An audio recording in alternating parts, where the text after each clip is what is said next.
بسم اللہ الرحمن الرحیم وَلَقَدْ يَسَّرْنَا الْقُرْآنَ لِلذِّكْرِ فَهَلْ مِن مُدَّكِرٍ۔ السلام علیکم ورحمۃ اللہ۔ الحمدللہ وکفیٰ وسلام علی عبادہ الذین اصطفیٰ، اما بعد فاعوذ باللہ من الشیطان الرجیم، بسم اللہ الرحمن الرحیم۔ قل اوحی الی انہ استمع نفر من الجن فقالوا انا سمعنا قرآنا عجبا۔ سورہ جن مکی سورت ہے، اس کا آغاز ہو رہا ہے۔ جس طرح پیچھے سورہ نو گزری ہے، سورہ نو کا عنوان بھی نوح علیہ السلام ہی کا قصہ ہے، اس لیے عنوان بھی وہی ہے، اس کا نام بھی وہی ہے۔ اسی طرح اس صورت کا بھی ایک حصہ، غالب حصہ جو ہے وہ جنوں کے بارے میں ہے، تو اس کا نام بھی اس طرح سے آتا ہے، یہ عنوان بھی اس کا بن جاتا ہے۔ بخاری و مسلم میں عبداللہ ابن عباس رضی اللہ تعالیٰ عنہ کی یہ روایت موجود ہے کہ نبی اکرم صلی اللہ علیہ وسلم اپنے چند اصحاب کے ساتھ بازار اکاس تشریف لے جا رہے تھے۔ راستے میں نخلا کے مقام پر آپ صلی اللہ علیہ وسلم نے صبح کی نماز پڑھائی۔ اس وقت جنوں کا ایک گروہ ادھر سے گزر رہا تھا۔ تلاوت کی آواز سن کر وہ ٹھہر گیا اور غور سے قرآن سنتا رہا۔ اسی واقعے کا ذکر اس سورہ میں نبی صلی اللہ علیہ وسلم کو بتایا گیا ہے۔ اس کے بعد اب یہ بات اس سے واضح ہو جاتی ہے کہ نبی اکرم صلی اللہ علیہ وسلم کے سامنے جن نہیں آئے تھے اور نہ آپ نے ان کو دیکھا تھا، بلکہ بعد میں آپ کو بتایا گیا کہ جنہوں نے قرآن سنا اور یہ ساری باتیں، تو قرآن مجید میں یہ چیز جب ہم پڑھیں گے آیات تو اس میں اس کی بات سامنے آ جائے گی۔ جنہوں کے قرآن سننے کے حوالے سے دو الگ الگ واقعات سامنے آتے ہیں۔ ایک سورہ احقاف میں ہمارے سامنے ایک ذکر آتا ہے، اور سورہ احقاف میں جہاں جنوں کے قرآن سننے کی بات ہوئی ہے وہاں پر یہ بات واضح ہے اور اس پر اتفاق ہے کہ وہ واقعہ طائف سے واپسی پر پیش آیا تھا۔ طائف سے واپسی پر نبی اکرم صلی اللہ علیہ وسلم وادی نخلا میں ٹھہرے تھے، اور اس وقت زید رضی اللہ تعالیٰ عنہ آپ کے ساتھ تھے۔ تو زید رضی اللہ تعالیٰ عنہ آپ کے یعنی صرف انہی کی بات ہے۔ اس والی حدیث کے اندر چند اصحاب کی بات الگ آتی ہے عبداللہ ابن عباس رضی اللہ تعالیٰ عنہ کی روایت میں، لہذا اس سے دونوں الگ الگ واقعات ہیں۔ تو سورہ احقاف میں اللہ تعالیٰ نے اس واقعے کا ذکر کیا ہے، آیت 29 سے 32 میں بتایا گیا ہے کہ اس سفر میں نبی اکرم صلی اللہ علیہ وسلم جب وہاں ٹھہرے تھے تو جنہوں نے قرآن سنا تھا۔ پھر اس میں جو تفصیل آتی ہے سورہ احقاف میں، اس سے یہ پتہ چلتا ہے کہ وہ جن اور یہ والے جن جنہوں نے اس موقع پر جس کا ذکر سورہ جن میں ہو رہا ہے، جن کے قرآن سننے کا، تو مضمون کے اعتبار سے یہ بات سمجھ میں آ جاتی ہے، سامنے آ جاتی ہے کہ سورہ احقاف میں جنوں کا ذکر تھا وہ سابقہ آسمانی کتب پر ایمان لائے ہوئے جن تھے، یعنی وہ پہلے سے ایمان والے تھے، اور اب یہ بات قرآن بھی ان کے سامنے آیا تھا تو اس پر بھی ایمان لے آئے تھے۔ اور یہاں جن کا ذکر ہو رہا ہے ان کا معاملہ یہ ہے کہ وہ شرک میں مبتلا تھے، لیکن جب قرآن سنا اور سننے کے بعد انہیں اپنی غلطی کا احساس ہوا، اور غلطی کے اس احساس کے بعد انہوں نے بہرحال اس سے تائب ہو گئے اور ایمان لے آئے، یعنی اختیار کر لیا۔ ان کا ذکر اس میں اس اعتبار سے آتا ہے۔ تو اس طرح یہ بات سمجھ میں آ جاتی ہے کہ یہ دو الگ الگ واقعات ہیں۔ بعض مفسرین نے اس کو ایک ہی واقعہ قرار دیا ہے، یعنی سورہ احقاف میں جو آیا اور سورہ جن میں جو آیا، لیکن جب یہ اس کی تفصیل پہ غور کرتے ہیں تو یہ بات سمجھ میں آ جاتی ہے کہ یہ دونوں الگ الگ واقعات ہیں۔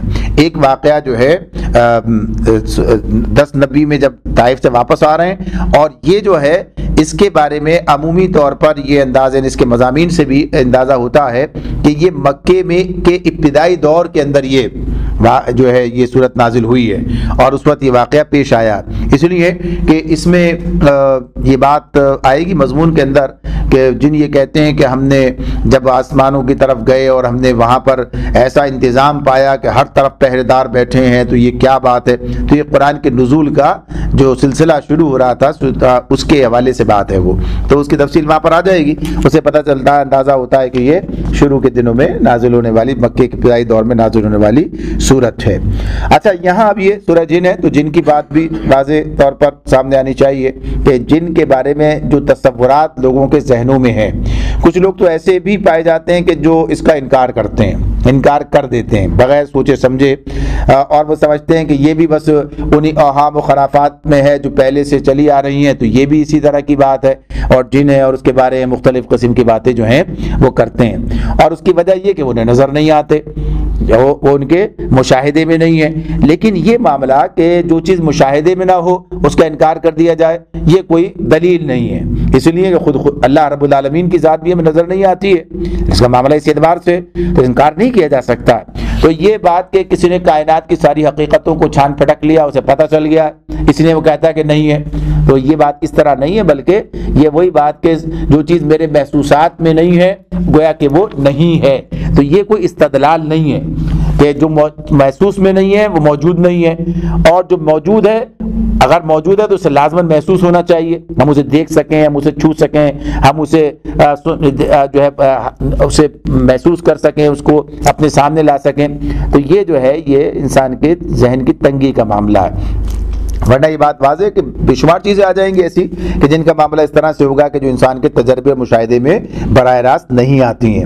تو اب جب ہم قرآن مجید کی طرف آتے ہیں، اللہ تعالیٰ کے طرف سے جو علم ہمیں مل گیا ہے تو وہ تو ہمیں واضح طور پر یہ بتا رہا ہے کہ ایک مخلوق جن بھی ہے، جیسے انسان ایک مخلوق ہے ایسے جن بھی اللہ تعالیٰ کی ایک مخلوق ہے۔ قرآن مجید میں اللہ تعالیٰ نے اس بات کو ہمارے سامنے واضح طور پر بیان کیا ہے، اور بکثرت مقامات ایسے قرآن مجید میں ہمارے سامنے آتے ہیں جس میں مختلف حوالوں سے بہرحال جنوں کا ذکر جو ہے وہ آ گیا ہے، اور لیکن یہ بات واضح ہے کہ یہ الگ مخلوقات ہیں، ایسا نہیں ہے کہ انسانوں میں سے کوئی ایسی قسم ہے، ایسے کہہ دیا کہ صاحب یہ دیہاتی اور شہری کا فرق، یہ حماقت کی بات ہے، ورنہ یہ الگ الگ تو مخلوقات کی بات جو ہے واضح طور پر بیان کی گئی ہے۔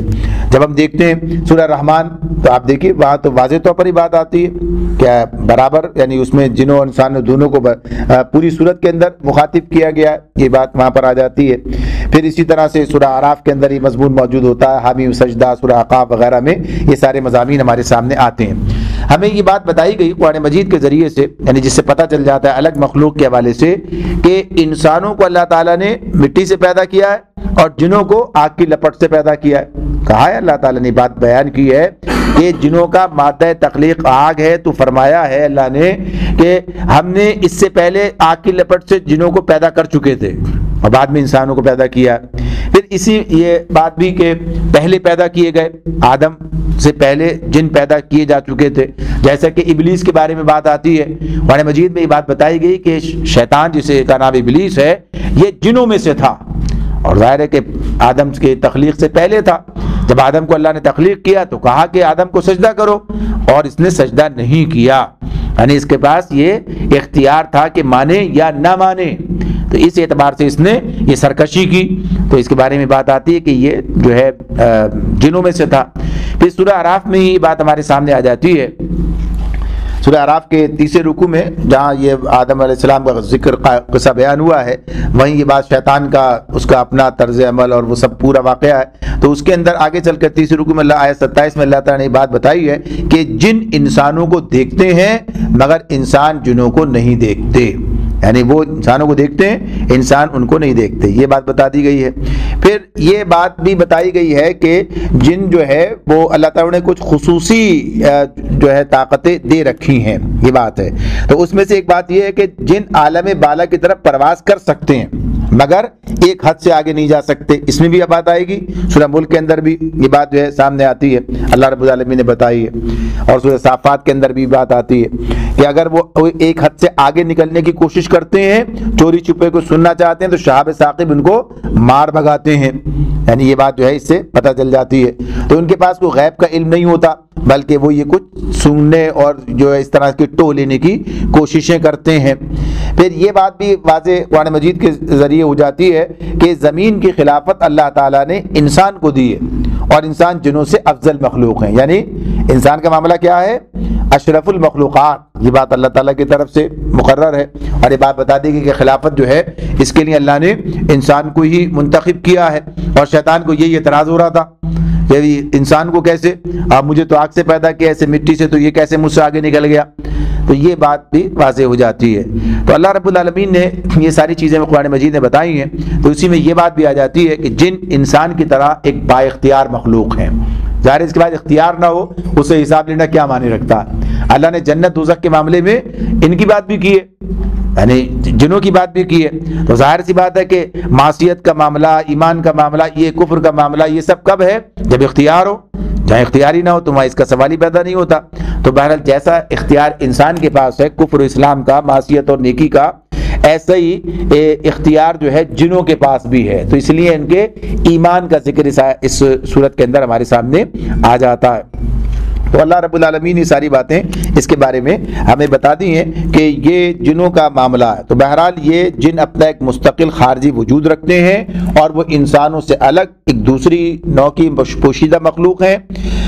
یہ بات کہ کچھ ان کی صفات اس طرح کی ہیں کہ پراسرار صفات، تو اس کی وجہ سے جہالت کی بنیاد پر لوگوں نے ان کی طاقت کے حوالے سے مبالغہ آمیز تصورات قائم کر رکھے ہیں، اور بعض لوگ جو ہیں یعنی جب مشرکین کا معاملہ تو یہ ہے کہ ان کی پرستش تک کر لیتے ہیں، یعنی سارے معاملات ان کے ہمارے سامنے آتے ہیں۔ لیکن اللہ تعالیٰ نے ہمیں یہ بات بتا دی ہے قرآن مجید میں کہ جن کیا ہیں اور کیا نہیں ہیں، ان کے بارے میں یہ بات واضح ہے۔ سورہ نمل میں ہم پڑھتے ہیں، وہاں پر یہ بات ہے کہ اللہ تعالیٰ نے سلیمان علیہ السلام کے دربار میں جن کی بات ہے کہ وہ ان کے اللہ نے جنوں کو ان کے تابع کر دیا تھا۔ وہ ایک خصوصی بات ہے، خصوصی بات ہے، اس کا معاملہ ایسا نہیں کہ یہ کوئی ایسا اس کا عمومی اطلاق ہے۔ جیسے سلیمان علیہ السلام کو اللہ تعالیٰ نے کچھ خصوصی انہیں جو ہے نعمتیں عطا کی تھیں، ان پر خصوصی اللہ تعالیٰ کی طرف سے فضل تھا۔ مثلا ہوا کے بارے، ہوا ان کے حکم سے 1 مہینے کی راہ پر چلتی تھی۔ اب یہ کہیں اور ہمیں نظر نہیں آتی یہ بات، یہ اب اس کا مطلب یہ نہیں ہے کہ ایسا نہیں ہو سکتا۔ اللہ تعالیٰ کچھ خصوصیات جو ہے وہ عطا فرما دیتے ہیں جسے چاہتے ہیں، تاکہ یہ پتہ چل جائے کہ اس پوری کائنات پر اصل حکمرانی کس کی ہے؟ اللہ رب العالمین کی ہے۔ آگ کا کام کیا ہے؟ جلانا، لیکن جب اللہ چاہتے ہیں، اللہ نے کہا چاہا تو آگ کے جلانے کی جو کیفیت ہے اسے معطل کر دیا کچھ وقت کے لیے۔ جیسے کہا یا نار کونی بردم وسلاما علی ابراہیم، اے آگ ٹھنڈی ہو جا، سلامتی بن جائے ابراہیم پر، بس آگ تو جلاتی ہے، اس کا معاملہ تو یہی ہے۔ اور بہت سے واقعات ہمارے سامنے، جیسے سورہ بروج کے اندر یہ واقعہ آ جاتا ہے کہ انہوں نے کیا کیا، انہوں نے یعنی ایسا بھی ہوا کہ اہل ایمان کو بھرے ہوئے آگ کے گڑھوں میں ڈالا گیا، تو آگ نے وہاں جلانے سے جو ہے انکار نہیں کیا، اللہ کا حکم نہیں تھا اس وقت۔ تو جب اللہ کا حکم ہوتا ہے تو اس اعتبار سے چیزیں ہوا کرتی ہیں، اس کا تعلق اس حوالے سے نہیں ہے کہ یہ ان کے پاس تھا ان کے پاس کیوں نہیں ہے، اس کا مطلب یا تو ہے نہیں یا افضلیت اور اس کا تعلق کوئی تعین کیا جائے، یہ سب کچھ نہیں ہے، یہ سب اللہ تعالیٰ کی طرف سے جس کو اللہ جو چاہتا ہے عطا فرماتا ہے، ساری چیزیں اللہ کی طرف سے نشانیوں کے طور پر موجود رہتی ہیں۔ تو یہ سارا معاملہ ہے جو اس اعتبار سے ہمارے سامنے آ جاتا ہے۔ اور یہاں پر ظاہر ہے کہ لوگوں کو یہ بات بتائی جا رہی ہے کہ جن جو ہیں وہ بھی سمجھ رہے ہیں، وہ بھی ایمان لا رہے ہیں، اور یہ مشرکین مکہ کا حال کیا ہے؟ یہ اپنے جیسے ایک فرد کی بات سن کر بھی اس کی بات ماننے کے لیے تیار نہیں ہے۔ تو بتایا جا رہا ہے کہ دیکھو یہ جو کچھ تم کر رہے ہو یہ تمہارے لیے فائدے مند نہیں بلکہ تمہارے لیے نقصان دہ ہے۔ تو یہ مضامین بھی آگے ہمارے سامنے آئیں گے۔ آغاز کرتے ہیں، بسم اللہ الرحمن الرحیم۔ قل اوحی الی انہ استمع نفر من الجن فقالوا انا سمعنا قرآنا عجبا۔ اے نبی کہو میری طرف وحی بھیجی گئی ہے کہ جنوں کے ایک گروہ نے غور سے سنا، پھر جا کر اپنے قوم کے لوگوں سے کہا کہ ہم نے ایک بڑا ہی عجیب قرآن سنا ہے۔ اب یہ جو بات اس میں ہے کہ قل آپ کہہ دیجئے اوحی الیہ، مجھ پر وحی کیا گیا ہے۔ اللہ تعالیٰ کی طرف سے یہ وحی بھیجی گئی ہے. یہ نہیں کہا کہ آپ ذرا جو آپ نے دیکھا ہے وہ واقعہ تو سنا دیجئے ان کو بھی. یعنی تو اس سے بات واضح ہو جاتی ہے کہ نبی اکرم صلی اللہ علیہ وسلم کو اس واقعے کی خبر اللہ تعالیٰ نے دی ہے وحی کے ذریعے سے. یعنی آپ نے خود جنوں کے سامنے قرآن نہیں پڑھا تھا اور نہ آپ نے ان کو دیکھا تھا. اور یہ روایات مسلم کی ترمذی کی یہ باتیں کرتی ہیں اور بات اس کو. اور پھر انہوں نے کہا کہ جب یہ جن انہوں نے سنا قرآن کو تو انہوں نے کہا کہ کیا بات کہی, انا سمعنا قرآنا عجبا. اب یہ کس سے کہہ رہے ہیں یہ؟ اب اس میں ظاہر بات ویسے تو نہیں کہ اپنے قوم فقالو ان, انہوں نے کہا تو ظاہر اپنے لوگوں کے پاس جا کے کہا, جنہوں نے جنوں سے کہا. یہ معاملہ جنہوں نے انسانوں سے نہیں کہا کہ جن انسانوں کے پاس آئے تھے, ایسا کوئی واقعہ ہمارے سامنے نہیں ہے. تو ظاہر جنہوں نے اپنے ساتھیوں سے جا کے جنوں سے کہا, اپنے قوم کے لوگوں سے کہا کہ انا سمعنا قرآنا عجبا, ہم نے ایک بڑا ہی عجیب قرآن سنا ہے, ایک بڑا ہی عجیب قرآن سنا ہے. تو عجیب کا یہ جو عجب کا لفظ اس کے اندر آیا ہے, عجب, ہم نے تو اس کا ترجمہ اس طرح سے کیا ہے کہ اس کو عربی کے اندر اس کا مطلب یہ ہوتا ہے کہ بہت ہی ندرت والا, مبالغے کا صیغہ ہے. عجب جو ہے مبالغہ کا صیغہ ہے, بہت زیادہ حیرت انگیز چیز, نہایت حیرت انگیز, بڑی زبردست ایسی حیرت انگیز چیز ہے. اس کے یہ ہے. اور لفظ قرآن جو یہاں پر آیا ہے تو یہ قرآن کا نام ان کے پاس نہیں ہے. انہیں کیسے پتا چلا؟ قرآن کا مطلب ہوتا ہے پڑھی جانے والی چیز. قرآن کا مطلب کیا ہوتا ہے؟ پڑھی جانے والی چیز. یہ الگ بات کہ اس کا نام ہی قرآن ہے, اس کا نام ہی اللہ نے قرآن رکھ دیا ہے. تو قرآن تو پڑھی جانے والی چیز, اسی لیے کہا ہے توریت کے بارے میں کہا ان کا قرآن, یعنی جو وہ لوگ پڑھتے تھے. تو یہ قرآن کا مطلب یہ ہوتا ہے. تو اس اعتبار سے انہوں نے جو ہے یہ بات جا کر اپنے لوگوں سے کہی کہ ہم ایک ایسا کلام سن کر آئے ہیں جو اپنی زبان اور اپنے مضامین کے اعتبار سے بے مثال ہے, بے نظیر ہے, زبردست ہے, ایسا حیرت انگیز معاملہ ہے.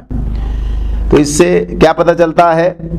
اس سے یہ بات معلوم ہوتی ہے. اب اس میں کچھ چیزیں اور ہمارے سامنے آ جائیں گی کہ جنوں کے معاملات کیا ہیں, ان کے بارے میں, ان کی حقیقت کے بارے میں. کہ جنوں کے بارے میں یہ بات ہمیں پتہ چل رہی ہے کہ جنہوں نے کلام سنا اور سمجھا.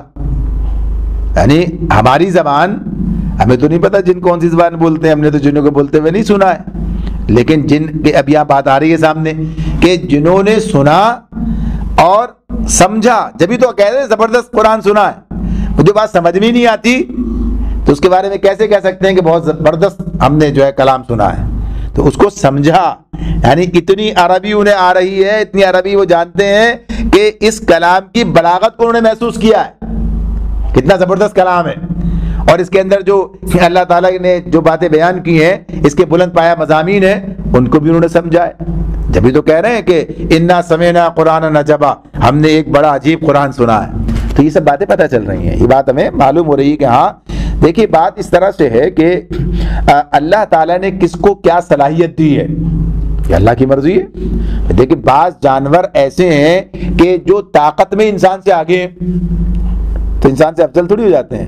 دیہاتی کو, شیر کو آپ دیکھیں طاقت کا مقابلہ, تو یہ اس کا معاملہ اس سے نہیں ہے. یا کسی کو رفتار میں آپ سوچیں تو اس سے اس کی فضیلت جو ہے قائم نہیں ہو جاتی ہے. تو اس اعتبار سے یہ بات ہے کہ اللہ نے بعض صلاحیتیں, بعض چیزیں انہیں دے رکھی ہیں, اس کے اعتبار سے ان کا معاملہ الگ ہے. لیکن اس کا یہ مطلب نہیں ہے کہ وہ انسانوں کے اوپر کوئی ایسی فوقیت رکھتے ہیں کہ انسان جو ہے ان کی پناہ حاصل, جیسے مشرکین کا معاملہ یہ تھا, مشرکین یہی کام کیا کرتے تھے کہ ان سے جو ہے ان کی پناہ حاصل کرتے. یہ بات آگے آ رہی ہے. تو اللہ تعالیٰ فرماتے ہیں کہ انہوں نے یہ کہا, اور پھر کیا کہا, یہدی الی الرشد فآمنا بہ ولن نشرک بربنا احدا. کیا کہا, کمال کی بات ہے. سنا ہے ایک ہی دفعہ سن کے کیا بات آئی ہے. تو کہتے ہیں کہ یہدی, یہ قرآن جو ہم نے سنا ہے, یہدی الی الرشد, یہ وہ ہے جو راہ راست کی طرف رہنمائی کرتا ہے. فآمنا بہ, اس لیے ہم اس پر ایمان لے آئے ہیں. وَلَن نُشْرِكَ بِرَبِّنَا أَحَدًا, اور اب ہم ہرگز اپنے رب کے ساتھ کسی کو شریک نہیں کریں گے. یعنی اب جو ہے جو کچھ بھی معاملہ تھا اس کے اعتبار سے, تو اب انہوں نے یہ بات مانی. تو اب اس میں شرک کی بات ہو رہی ہے, تو اس کا مطلب کیا ہوا کہ شرک کیا ہوتا ہے؟ اللہ کے ساتھ کسی اور کو شریک ٹھہرانا. اللہ کو ماننا ہے اس میں داخل, تو پتہ چلتا ہے کہ اللہ کے منکر تو نہیں تھے یہ. یعنی اب یہ پتہ چل رہا ہے کہ یہ شرک میں کہا اب ہم شرک نہیں کریں. جو الفاظ ان کے سامنے آ رہے ہیں وہ کیا ہے؟ وَلَن نُشْرِكَ بِرَبِّنَا أَحَدًا، اب ہم اپنے رب کے ساتھ کسی کو شریک نہیں کریں گے. یعنی یہ ان کا جو ہے یہ اپنا انہوں نے اس اعتبار سے یہ اس عزم کا اظہار کیا اور کہا کہ ہم یہ کام نہیں کریں گے.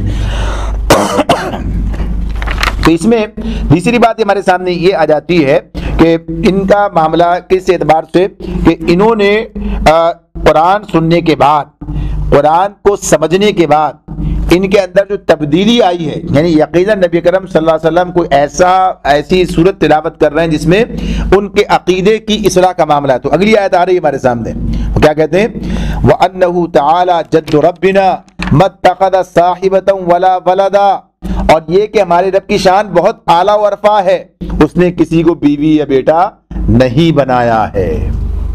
یعنی اب اس سے پتہ چلتا ہے کہ یہ جو تھے ان کے پاس یہ عقیدہ تھا بیوی بیٹے کا. ویسے تو عیسائیوں میں ہے، عیسائیوں کا مسئلہ ہے نا کہ یہ اللہ کے لیے اولاد تجویز کرتے ہیں. تو ایک بات تو یہ کہ یا تو یہ تھے عیسائی، یعنی اسی اعتبار سے تھے، یا پھر یہ ہے کہ ان کا معاملہ جو ہے کوئی اور ایسا مذہب، کوئی اور ایسی چیز جس میں اللہ کے لیے اولاد اور یہ تجویز کی گئی تھی. تو کہتے ہیں کہ ہمارے رب کی شان بہت اعلیٰ و رفع ہے، اس نے کسی کو بیوی یا بیٹا نہیں بنایا ہے. تو اس سے پتہ چل جاتا ہے کہ انہوں نے اس بات کو سمجھا ہے، یعنی اس بات کو انہوں نے پہچانا ہے، اور اس بات کو جو ہے اس اعتبار سے جب انہوں نے اس کو قرآن کو سنا ہے تو یہ بات ان کے سمجھ میں آ گئی ہے کہ یہ معاملہ جو ہے یہ جو ہم سمجھ رہے تھے غلط ہے، اور قرآن نے ان کی تصحیح کر دی ہے. اچھا، اس میں ایک بات اور بھی آ جاتی ہے سامنے. اس سے یہ پتہ چلتا ہے، یہ بھی پتہ چل جاتا ہے کہ جنوں میں کوئی سلسلہ نبوت نہیں پایا جاتا، جنوں میں کوئی سلسلہ نبوت نہیں پایا جاتا، بلکہ یہ معاملہ کہاں ہے؟ یہ انسانوں ہی میں جو اللہ تعالیٰ انبیاء بھیجتے ہیں انہی پر یہ بھی ایمان لاتے ہیں. تو اس کی بات بھی اور بھی ہمارے سامنے آگے آ جاتی ہے کہ یہ ان کا معاملہ اس اعتبار سے ہے کہ وہ سمجھتے ہیں کہ ہاں اللہ تعالیٰ نے جو انبیاء بھیجے ہیں تو یہاں تو اسی سے وہ ہدایت پاتے ہیں وہ بھی. تو آگے کہتے ہیں وَأَنَّهُ كَانَ يَقُولُ سَفِيهُنَا عَلَى اللَّهِ شَطَطًا، اور یہ کہ ہمارے نادان لوگ اللہ کے بارے میں بہت خلاف حق باتیں کہتے رہے ہیں. وَأَنَّهُ كَانَ يَقُولُ سَفِيهُنَا، یہ جو سفیہ کا لفظ ہے یہ وہاں بھی آیا تھا، سورہ بقرہ میں بھی آغاز میں آتا ہے نا کہ وہ کہتے ہیں کہ بے وقوفوں کے صفحاء کا لفظ استعمال کیا، بے وقوف. تو یہی معاملہ جو ہے بے وقوف کی بات اب یہ فرد کے لیے بھی ہے، گروہ کے لیے بھی، یعنی ان کا معاملہ جو اس اعتبار سے کہتے ہیں تو یہ کہ یا تو بہت سے احمق لوگ کی بات کہتے ہیں، اور ویسے جنوں میں شیطان خود جنوں میں سے ہے، تو شیطان خود ہے ان کا جو آگے ہے تو اس کی بات کہی ہے. تو وہ کہتے ہیں کہ یہ اندازہ نہیں تھا ہمیں، یعنی کہتے ہیں. تو آگے کیا کہہ رہے ہیں؟ وَأَنَّا ظَنَنَّا أَن لَّن تَقُولَ الْإِنسُ وَالْجِنُّ عَلَى اللَّهِ كَذِبًا، اور یہ کہ ہم نے سمجھا تھا کہ انسان اور جن کبھی اللہ کے بارے میں جھوٹ نہیں بول سکتے، یعنی خیال تھا، گمان تھا. یہ بات تو اپنی جگہ ہے، یہ بات تو اپنی جگہ ہے کہ زیب تو نہیں دیتا نا یہ، یعنی کہ کوئی لیکن معاملہ یہی ہے کہ انسان جب گمراہ ہوتا ہے یا جن کی بات ہے اس کا معاملہ بھی ایسا ہی ہے کہ اللہ پر جھوٹ گھڑتے ہیں، اللہ پر جھوٹ گھڑتے ہیں. یعنی ایک تو ہے کہ کسی کو صحیح بات پہنچی ہی نہیں، لہذا اب وہ جو آیا اب اسے بغیر سوچے سمجھے آگے چل رہا ہے، یعنی اسی کو آگے بڑھا رہے ہیں یا اسی پر عمل پہ رہے ہیں. لیکن یہ بات ہمارے سامنے آتی ہے، سورہ بقرہ میں اللہ تعالیٰ نے یہ بات بیان کی ہے کہ ان کا معاملہ کیا ہے، اپنے ہاتھوں سے شرع کا نوشتہ لکھتے ہیں اور کہتے ہیں کہ ھذا من عند اللہ، یہ اللہ کی طرف سے آیا ہے. یعنی جانتے بوجھتے جو ہے یہ کام کر رہے ہوتے ہیں. تو انسانوں کا یا جنوں کا یعنی گمراہی کا معاملہ تو اسی اعتبار سے ہے کہ جب گمراہی پھیلتی ہے، گمراہ ہوتے ہیں تو پھر کہیں رکتے نہیں ہیں، کہیں تک بھی جا سکتے ہیں. تو ان کا یہ کہتے ہیں اپنے جو ہمارا عقیدے کا جو بگاڑ ہے، تو اپنے عقیدے کے بگاڑ کے حوالے سے جو تھا جس کو درست کر لیا انہوں نے ایمان لے آئے، تو وہ کہتے ہیں کہ اس کی وجہ یہ تھی کہ ہم نے سمجھا تھا وَأَنَّا ظَنَنَّا، ہم یہ سمجھ رہے تھے لَن تَقُولَ الْإِنسُ وَالْجِنُّ عَلَى اللَّهِ كَذِبًا، کہ انسان اور جن کبھی اللہ کے بارے میں جھوٹ نہیں بول سکتے. لیکن معاملہ کیا ہے؟ بولتے ہیں جھوٹ. پتہ چل گیا، معلوم ہو گیا کہ ہمیں جو ان لوگوں نے پڑھایا لکھایا سمجھایا، ہم سے ہی کہا تھا نا کہ نادان. پہلے کیا کہا انہوں نے؟ تو یہ دونوں آیتیں ہیں نا آگے پیچھے. وَأَنَّهُ كَانَ يَقُولُ سَفِيهُنَا عَلَى اللَّهِ شَطَطًا. یہ پہلے کہا کہ ہمارے نادان لوگ اللہ کے بارے میں بہت خلاف حق باتیں کہتے رہے، یعنی غلط باتیں اللہ کے بارے میں. تو یہ باتیں کہی ہیں. تو پھر اور وجہ یہ تھی کہ ہم یہ سمجھ رہے تھے کہ یہ لوگ جو ہے اللہ کے بارے میں جھوٹ نہیں بول رہے ہیں. پھر آگے فرمایا وَأَنَّهُ كَانَ رِجَالٌ مِّنَ الْإِنسِ يَعُوذُونَ بِرِجَالٍ مِّنَ الْجِنِّ فَزَادُوهُمْ رَهَقًا. اور یہ کہ انسانوں میں سے کچھ لوگ جنوں میں سے کچھ لوگوں کی پناہ مانگا کرتے تھے، اس طرح انہوں نے جنوں کا غرور اور زیادہ بڑھا دیا. یہ جو کیفیت ہے، یہ جو صورتحال ہے، جیسے بات ہو رہی تھی ابھی پہلے کہ جب یہ ان کا مشرکین کا معاملہ خصوصیت کے ساتھ یہی تھا کہ انہوں نے ان کو بارے میں جانے کیا کیا تصورات قائم کر رکھے تھے، یہاں تک کہ اللہ کا شریک قرار دے دیا تھا. یعنی سارے معاملات تھے اس اعتبار سے. تو ان کا معاملہ یہ تھا، یہ سمجھتے تھے کہ ہر سنسان جگہ، یعنی ہر غیر آباد جگہ وہ جو ہے وہ کسی جن کے قبضے میں ہوتی ہے. اس کے اندر کوئی اس کا مالک ہوتا ہے. جیسے کہتے ہیں نا، محاورے آتے ہیں نا کہ خانہ خالی دیو می گرت، گھر خالی ہوا تو دیو نے قبضہ کر لیا. آج بھی کہتے ہیں لوگ، یہ بات کہہ رہے ہوتے ہیں. یہ تو یہ جو تصورات ہیں یہ لوگوں کے تصورات ہیں، یہ یعنی کسی کے بارے میں. تو اب اسی طرح سے لوگ اپنے اپنے تصورات رکھتے ہیں. تو یہ جاہلیت کا تصور تھا. عرب جو ہے جب کسی سنسان وادی میں جب رات گزارتے، سفر میں جاتے، اب کسی جگہ پر ٹھہرنا ہے تو اب کیا پکار چیخ چیخ کر کہتے ہم اس وادی کے مالک جن کی پناہ مانگتے ہیں. جہالت یعنی بات جو ہے. تو یہ عہد جاہلیت کے یہ جو طریقہ تھا ان کا مختلف جگہوں پر ملتا ہے. یہ ساری چیزیں ہوتی ہیں، آتی ہیں سامنے کہ یہ لوگ کیا کرتے تھے، یہ ان کا معاملہ تھا. تو اس اعتبار سے کہتے تھے. تو ان کا تصور یہی تھا کہ ہر غیر آباد جگہ کسی نہ کسی جن کے قبضے میں ہے، اور اس کی پناہ مانگے بغیر وہاں کوئی ٹھہر جائے تو وہ جن یا تو خود ستاتا ہے یا دوسرے جنوں کو ستانے دیتا ہے. یہ تصور رکھتے تھے. یہ بات تو پھر یہی بات جو اس میں آ رہی ہے، ذرا غور کیجئے کیا بات ہو رہی ہے. وَأَنَّهُ كَانَ رِجَالٌ مِّنَ الْإِنسِ يَعُوذُونَ بِرِجَالٍ مِّنَ الْجِنِّ. یہ کہ انسانوں میں سے کچھ لوگ جنوں میں سے کچھ لوگوں کی پناہ مانگا کرتے تھے. اب اس کا نتیجہ کیا نکلا؟ فَزَادُوهُمْ رَهَقًا. اس چیز نے جنوں کا غرور زیادہ بڑھا دیا. یعنی اب جب دنیا کا خلیفہ انسان، یعنی انسان کو اللہ نے دنیا کی خلافت دی ہے نا، زمین کی خلافت اللہ نے کس کو دی ہے؟ انسان کو دی ہے. جب انسان جو زمین کا خلیفہ ہے یہ جنوں سے ڈرنے لگا تو پھر ظاہر سی بات ہے کہ اور ان سے پناہ مانگنے لگا تو ان کا دماغ خراب ہو گیا. یعنی اپنے آپ کو پتہ نہیں کیا سمجھنے لگے. تو یہی بات ہے، یہ کیفیت ہے. یہ یعنی ان کے اندر بھی یہ جو بات ہے نا، ایمان والے اور غیر ایمان والے، غیر مسلم، مشرک، یہ سب ان کے اندر بھی ہے نا. تو برائی بھلائی کی بات ہے، اپنے آپ پتہ نہیں کیا سمجھنے لگے. تو کہہ رہے ہیں کہ انہوں نے جنوں کا غرور اور زیادہ بڑھا دیا. یہ کیفیت. وَأَنَّهُمْ ظَنُّوا كَمَا ظَنَنْتُمْ أَن لَّن يَبْعَثَ اللَّهُ أَحَدًا. اور یہ کہ انسانوں نے بھی وہی گمان کیا جیسا تمہارا گمان تھا کہ اللہ کسی کو رسول بنا کر نہ بھیجے گا. یعنی اب یہ بات اس میں سامنے آ رہی ہے ابھی انسانوں سے اپنے کہ ان لوگوں نے یہ جو بات ہے کہ ان کا جنوں کا معاملہ کہ جن جو ہیں یہ سمجھتے ہیں کہ اللہ کسی کو رسول بنا کر نہ بھیجے گا، یہ گمان ان کا ہے. تو کا انسان بھی کچھ ایسا ہی سمجھ رہے تھے. یعنی یہ معاملہ ان کا بھی اسی اعتبار سے ہے. تو اس میں جو چیز سامنے آتی ہے کہ اور یہ اللہ یبعث اللہ احدا کا ایک مطلب یہ بھی ہو جائے گا کہ اللہ دوبارہ کسی کو نہیں اٹھائے گا. یعنی دوبارہ اٹھانے کے لیے بھی یہ لفظ یعنی زندگی بعد موت کے لیے بھی استعمال ہوتا ہے کہ اللہ کسی کو دوبارہ زندگی نہیں دے گا. تو یہ دونوں ہی باتیں اس سے دونوں ہی باتیں درست ہیں. یہ معاملہ اپنی جگہ ہے. یہ بھی عقیدہ رکھتے تھے کہ مر کے دوبارہ زندہ نہیں ہوں گے، دوسری زندگی کا تصور نہیں تھا. اور یہ بھی اپنی جگہ پر کہ اللہ کسی رسول کو نہیں بھیجے گا، بس ختم، چٹھی کہانی ختم ہو گئی. تو یہ ان کے تصورات جو ہیں. تو اللہ تعالیٰ بتا رہے ہیں کہ یہ ان کے آپس کی گفتگو یعنی یہ جو ان کا یہ جو سنا رہے ہیں کہہ رہے ہیں وہ، تو اب یہ سب چیزیں اللہ بتا رہے ہیں اس اعتبار سے. تو فرمایا وَأَنَّا لَمَسْنَا السَّمَاءَ فَوَجَدْنَاهَا مُلِئَتْ حَرْثًا شَدِيدًا وَشُهُبًا. اور یہ کہ ہم نے آسمان کو ٹٹولا تو دیکھا کہ وہ پہرے داروں سے پٹا پڑا ہے اور شہابوں کی بارش ہو رہی ہے. وَأَنَّا كُنَّا نَقْعُدُ مِنْهَا مَقَاعِدَ لِلسَّمْعِ فَمَنْ يَسْتَمِعِ الْآنَ يَجِدْ لَهُ شِهَابًا رَصَدًا. اور یہ کہ ہم پہلے سنگن لینے کے لیے آسمان میں بیٹھنے کی جگہ پا لیتے تھے، یعنی پہلے جو ہے یہ کام ہوتا تھا، لیکن اب اگر کوئی چوری چھپے سننے کی کوشش کرتا ہے تو کیا ہوتا ہے، وہ اپنے لیے گھات میں ایک شہاب ثاقب لگا ہوا پاتا، یعنی یہ کیفیت ہے. تو ابھی جیسے آغاز میں بات ہو رہی تھی کہ ان کی رسائی یعنی آگے تک جانا، ان کا اوپر تک جانا، ایک خاص حد تک جہاں تک اللہ نے ان کو چھوڑ رکھا ہے وہاں تک جانے کی بات جو ہے یہ اللہ نے دے رکھی تھی، اتنا ان کو گنجائش ہے.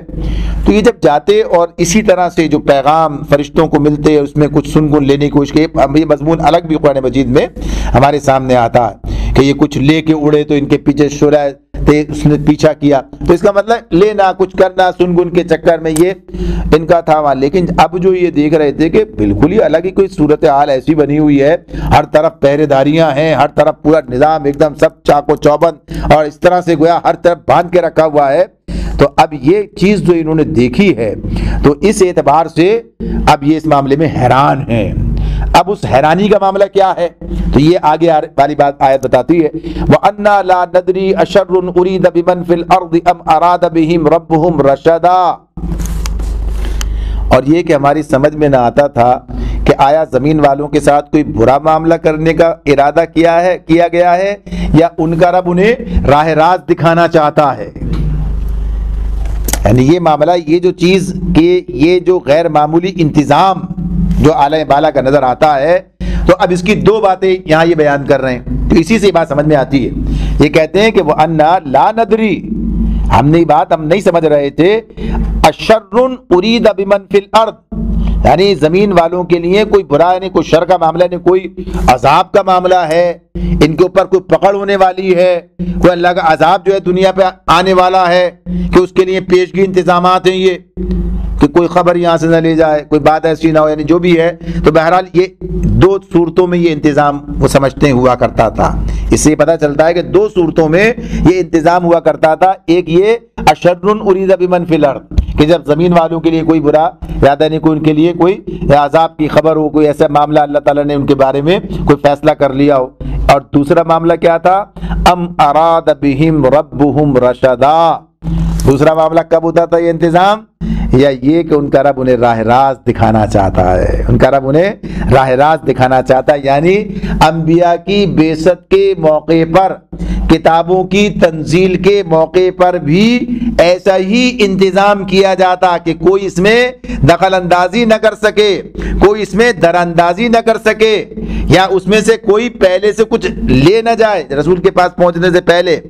تو یہ بات جو ہے اس کے اندر ہمارے سامنے آتی ہے کہ اس اعتبار سے. اچھا اب اس کا اور پہلو کیا ہے، یہ کہتے تھے نا کہ کوئی کائن کو بتاتا ہے آ کے، تو کہا یہ قرآن کے بارے میں آپ بتایا اللہ تعالیٰ نے کہ محفوظ کلام ہے، یہ محفوظ، یعنی کوئی اس کے اندر سے کچھ لے نہیں سکا، کوئی اس کے اندر تغیر تبدل کوئی کر نہیں سکا. نہیں جنوں کا جو یا کسی اس اعتبار سے جتنا بھی کوئی ذرا تھوڑا معمولی جیسا بھی کوئی تصرف کی بات ہو، تو یہ بات بتا دی کہ یہ ایسا انتظام ہے. قرآن جب نازل ہوتا ہے تو اس کے لیے اللہ تعالیٰ کی طرف سے یہ انتظام ہے. تو یہ انتظام جو ہے وہ اس اعتبار سے کیا گیا. تو یہ جب انہوں نے دیکھا تو انہوں نے یہ بات سمجھی کہ یہ معاملہ جو ہے اس اعتبار سے کوئی اہمیت کا حامل ہے. اور اسی کے بارے میں یہ بات سمجھی جاتی ہے، یعنی تفہیم میں مولانا نے خصوصیت سے اس بات کو لکھا ہے تفہیم القرآن میں کہ یہی صورتحال دیکھ کر وہ لوگ ذرا تحقیق کے لیے گھومتے تھے زمین کی طرف کہ بھئی کہاں کیا معاملہ ہو رہا ہے، یعنی کیا بات ہوئی ہے. یہ تحقیق احوال کے لیے تو ایسے ہی گھوم رہے تھے، قرآن سننے کا موقع مل گیا. سورہ احقاف کے بارے میں یہی بات کہی ہے، یہاں بھی یہی بات کہی کہ وہاں سے گزر رہے تھے تو انہوں نے یہ بات سنی ہے.